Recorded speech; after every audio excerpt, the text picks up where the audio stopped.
विकास कामात गावामध्ये भरपूर जनतेची इच्छा आहे माझ्याकडून कामांची.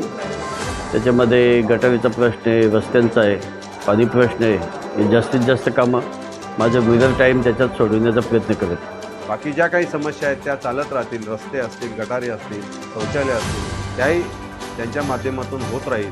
खूप बरं वाटलं, कारण बिनविरोध हा तसा होत नाही, पण अशा पडगाव विभागामध्ये बिनविरोध करणं चांगली गोष्ट आहे.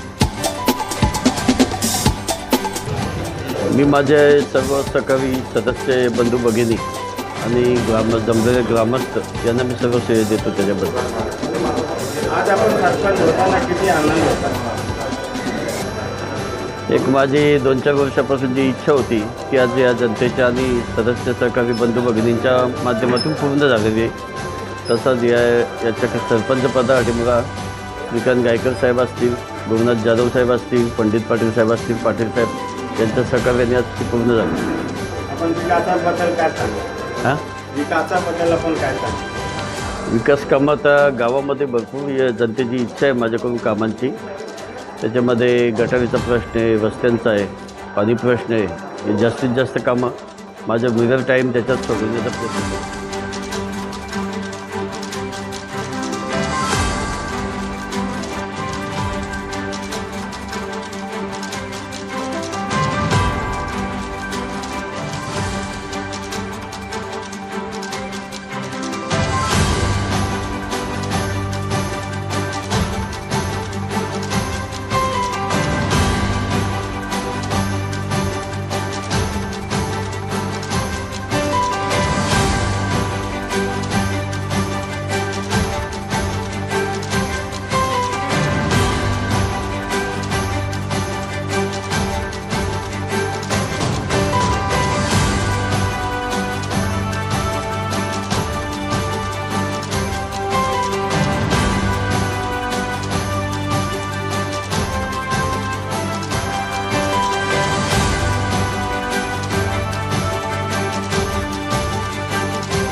पडगाव ग्रामपंचायतीच्या सरपंचपदी आज आमचे सहकारी मित्र रवींद्रजी विशे साहेब यांची आज बिनविरोध निवड झाली. प्रथमतः मी आपल्या चॅनलच्या माध्यमातून त्यांना खूप खूप शुभेच्छा देतो, त्यांचं अभिनंदन देखील करतो. खरं तर ही पडगाव ग्रामपंचायत ही मोठं शहर आहे. त्याला आजूबाजूला 40-50-60 खेडेगावं जुळलेली आहेत आणि ही मोठी बाजारपेठ आहे. बाजारपेठ असून विकासाच्या दृष्टिकोनातून याच्या देखील अगोदर खूप प्रयत्न झालेले आहेत. रस्ते असतील, पाणी असेल, अनेक समस्या ज्या काही आहेत त्या सोडवण्याचा प्रयत्न अनेकांनी मागील कालावधीमध्ये केलेला आहे.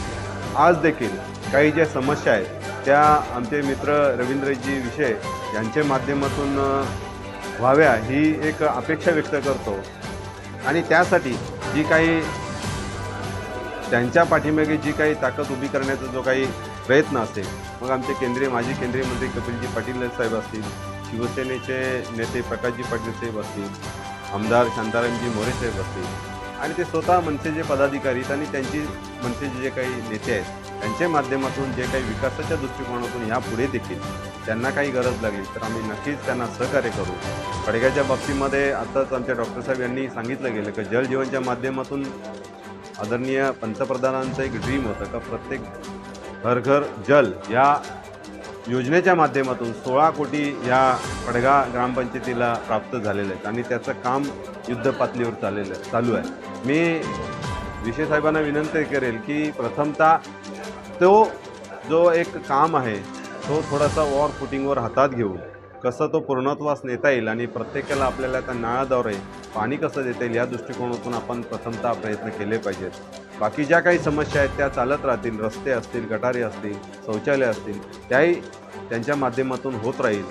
आम्ही हे इथे जिल्हा परिषदेचं नेतृत्व करताना माझी पत्नी देखील या जिल्हा परिषदेचं नेतृत्व केलेलं आहे. त्यांच्या सौभाग्यवती देखील या पंचायत समिती गणाचं त्यांनी नेतृत्व केलेले उपसभापती होतं. तर त्यांचं देखील अनेक ह्या विकासाच्या दृष्टिकोनातून या परिसरामध्ये देखील त्यांनी अतिशय चांगलं काम केलेलं आहे. यापुढे देखील ते करतील त्यात काही शंका नाही.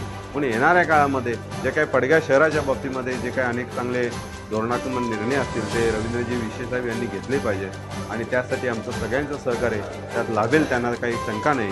येणाऱ्या काळामध्ये पुन्हा एकदा आपल्या हातून चांगली समाजाची सेवा घडो, चांगलं काम हो, यासाठी मी आपल्या सगळ्यांच्याच वतीनं पुन्हा एकदा त्यांना शुभेच्छा देतो आणि पुन्हा एकदा त्यांचं मी अभिनंदन करेल. आणि महत्त्वाचं, या ग्रामपंचायतीचे काही सर्व सन्माननीय सदस्य आहेत त्यांनी या रवींद्रजी विशे यांना बिनविरोधाचा सरपंचपदी विराजमान केलं, त्यांचं देखील मी मनापासून कौतुक करतो. त्यांना देखील मी शुभेच्छा देतो आणि त्यांचंही अभिनंदन करतो. धन्यवाद. जय हिंद, जय महाराष्ट्र. रवी विषय यांची सरपंचपदी निवडणूक झाली आहे आणि खूप बरं वाटलं, कारण बिनविरोध हा सहसा होत नाही. पण अशा पडगाव विभागामध्ये बिनविरोध करणं चांगली गोष्ट आहे. आणि त्यांनी एकच देवाकडून शुभेच्छा आहे का चांगली विकास कामं करावी, ही आमची त्यांना विनंती आहे. याच्या अगोदरही प्रत्येक सरपंचांनी चांगली कामं केल्यात. याच्यापुढं तुम्ही जास्तीत जास्त कशी कामं विकास करावी याच्यावर लक्ष द्या.